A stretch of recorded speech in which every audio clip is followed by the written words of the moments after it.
Hey guys, what's up? It's TenneyBox here. Welcome back to another video. It's been quite a little bit since I've uploaded the video, but don't worry, I'm working on a State of Decay Let's Play and also Dead Island Riptide Let's Play.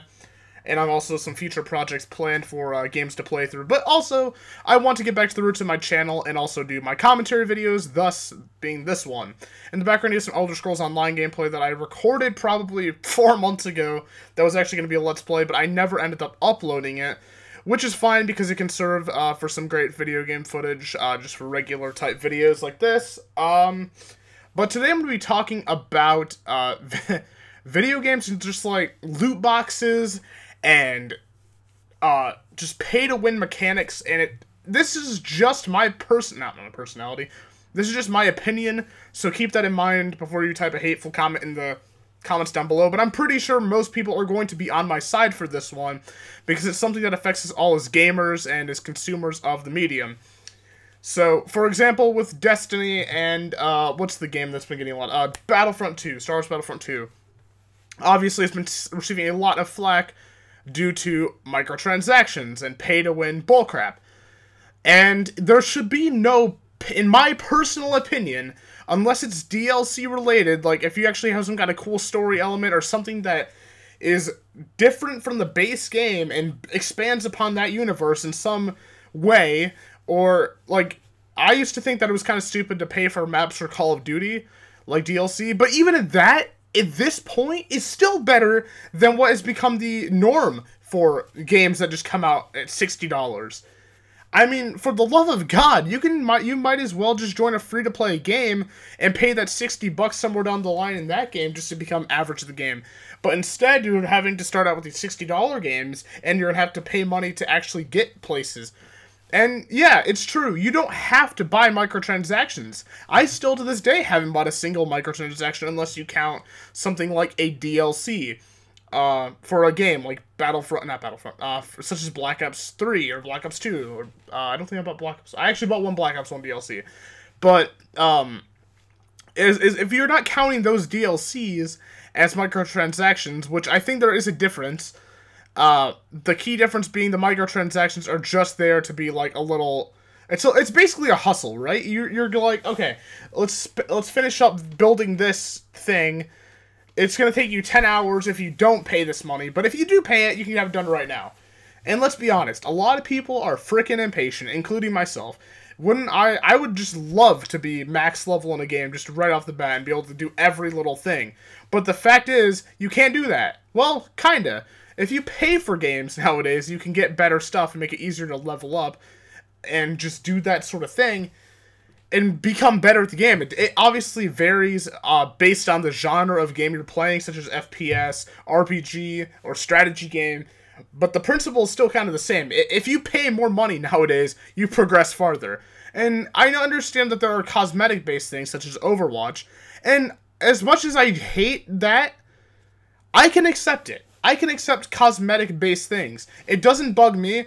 But if I'm paying $60 and I see somebody with an awesome skin, and I think the best one that has done it, honestly, is CS:GO. Is like, I wish you could just earn keys first of all. But let's not get on a tangent here. As much as I hate seeing cool camos and being like $5 to buy that, hell no. I would much rather have that be there rather than, oh, here on Call of Duty, you can get this whole new gun if you buy this loot crate. And it astounds me. It's so astonishing how in today's society, people can actually look at that and say that it's not gambling. It astonishes me. Like, I honestly want to have a conversation with somebody that doesn't believe that it's gambling. It's literally the definition of gambling. If you have a roll, right? You have a random dice roll or whatever the loot crate thing is for Black Ops 3, for example, and you have a chance of getting something if you pay money or if you earn it. And I'm talking about paying for it right now because it's in the sorry, I'm getting a little bit jumbled up because I'm actually really passionate about the subject. But if you go back and look at actually leveling up, it takes so much longer to level up and earn these loot crates without it. And I understand that that's become a norm for this type of industry now. But I don't want it to be the norm. I want to go back to the good old days where I spent $60 on a game, or not even that much back in the day, But obviously times have changed. Developers and publishers need more to produce content. I can understand that. But there comes a time when the consumer has to say no. Because it's gotten to the point where it's just, what is the word? It's just, it's overbearing how much stuff, is in a game. Sorry, I sent a quick text right there. That's why I was kind of jumbled up there. It's become so overbearing how much stuff is in the game. For example, Black Ops 3. Like, I like Black Ops 3 quite a lot. I enjoy the zombies. I enjoyed the multiplayer when it first came out.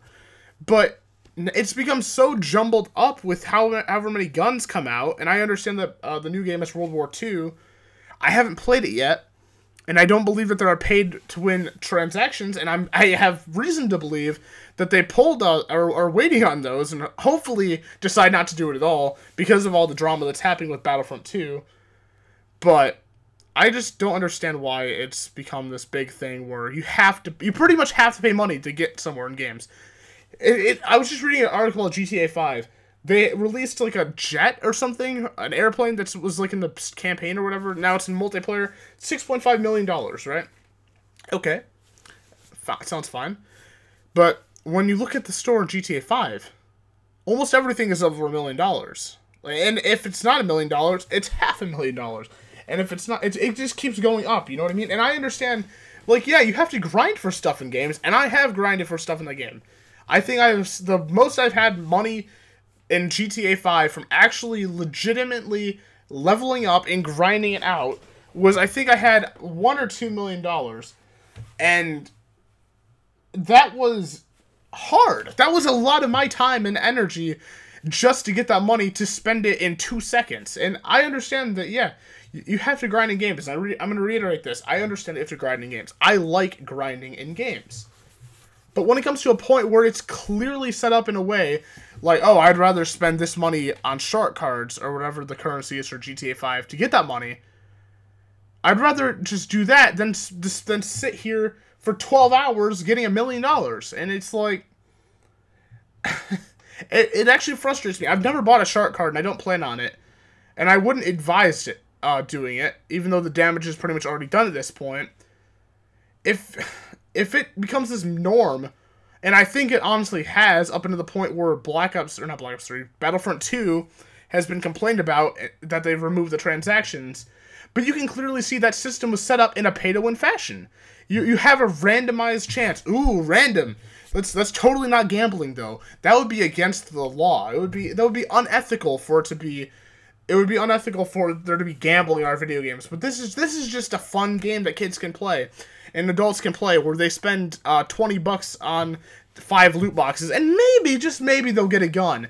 And I'm sitting here like, well, I can actually spend half that amount of money on an older game that has literally none of these microtransactions or bullcrap pay-to-win barriers, and be like, oh, I'm going to be much happier in this older game than I am with this new one.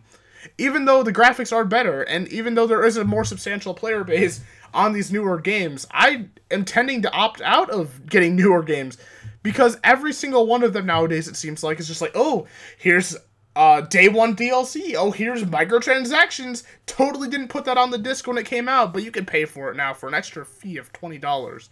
I'm just like, no. I'm sorry. And I know I might sound like annoyed by it, and yeah, I am annoyed by it. And I want the message to be clear throughout this. I am clearly annoyed by microtransactions and loot boxes and not necessarily DLC, unless it's day one DLC, like where it's like, oh, I spent a $60 game. Well, actually, there's this character DLC for $30, literally on day one. I can understand if it takes like a few months or 6 months or something for them to create said DLC, and then yeah, maybe I'll be like, okay, I'll show you $15 or $20 for this cool DLC. As much as I don't like doing that, I would completely take that over being like day one going in like, oh, here's some cool gear. Well, you might be able to get it if you pay for some loot boxes here. Loot boxes in gaming is killing the industry. And I understand that it's helping out companies because they have so much more money to spend now on stuff. But the sad fact is, I really don't see that money going back into the games. I'm not really being blown away by any new games, and I'm sorry, it's really honestly true. I've been having a lot more fun playing older games, such as Tomb Raider 2013. I've been playing that. I've been playing State of Decay, which came out. And I understand those games both have DLC in them. I don't... Actually, Tomb Raider might not. I can't really remember off the top of my head. Those games have DLC, but there isn't this pay-to-win element where it's like, oh, here's a loot box. Oh, Lara Croft loot box simulator. Oh, will I get the curved bow or will I get the battle axe? Who knows? Pay $10 and find out, guys.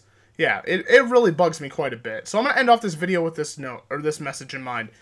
Remember, next time you click on that buy button in a video game, make sure you're spending it on something good. Make sure that you're not paying a company just to get randomized things. It's honestly going to help you and the company in the long run, because they're going to wake up. I hope EA is waking up with Battlefront 2 and being like, oh, maybe we shouldn't swindle and screw our customers out of money. That's honestly what I hope. And I don't have a personal hatred towards EA or any of these other companies. I just want them to stop being greedy and understand that there's two sides to this. There has to be a consumer side and there has to be a producer side. If they're producing crap, then the consumers are going to be pissed off. But if the consumers like the product and the producers are making good product, then it's going to be a good match. And it's honestly gone down quite a bit, honestly. So I'm going to let you guys go for this one. Thank you for watching this video. Keep calm, trust your instincts. Let me know what you thought of this video in the comment section down below. And peace out.